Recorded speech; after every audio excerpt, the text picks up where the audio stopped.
Hi అండి, ఈరోజు అందరికి ఇష్టమైన వెల్లుల్లి కారం ఎలా చేద్దామో చూసేద్దాం. ముందుగా కొద్దిగా కారం, జీలకర్ర, ఉప్పు, వెల్లుల్లి రెబ్బలు తీసుకోవాలి. కారంని తీసుకొని దానిలో కొద్దిగా జీలకర్ర, ఉప్పు వేయాలి. జ్వరం వచ్చినప్పుడు కానీ నోటికి రుచిగా తినాలనిపించినప్పుడు ఈ విధంగా చేసుకొని తింటే చాలా బాగుంటుంది. టేస్ట్ కూడా బాగుంటుంది. కొద్దిగా నెయ్యిలో కలుపుకొని తినొచ్చు. ఇలా జీలకర్ర, ఉప్పు వేసి ఫస్ట్ గ్రైండ్ చేసుకోవాలి.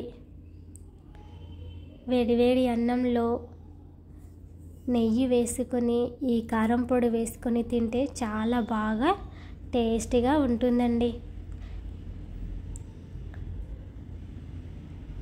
ఈ విధంగా గ్రైండర్ చేసుకోవాలి. ఫస్ట్ జీలకర్ర, ఉప్పు మాత్రమే వేసి గ్రైండర్ చేసుకోవాలి. ఆ విధంగా గ్రైండర్ చేసిన తర్వాత వెల్లుల్లి రెబ్బలను తీసుకోవాలి. కొన్ని పొట్టు ఒలిచినవి, కొన్ని పొట్టు తీయనివి అలాగే ఉంచానండి, టేస్ట్ బాగా ఉంటుందని. వెల్లుల్లి రెబ్బలు వేసిన తర్వాత మాత్రం బాగా గ్రైండ్ చేయకూడదు, అలా పల్స్ ఇస్తూ వదిలేయాలి. ఒక 2-3 సార్లు ఇచ్చి వదిలేయాలి. ఈ విధంగా వస్తుంది. చూసారా ఎంత బాగా వచ్చిందో. తర్వాత నెయ్యితో కలుపుకొని తినేయడమే. మా ఆయన అయితే లంచ్ బాక్స్లో కూడా అదే పెట్టమని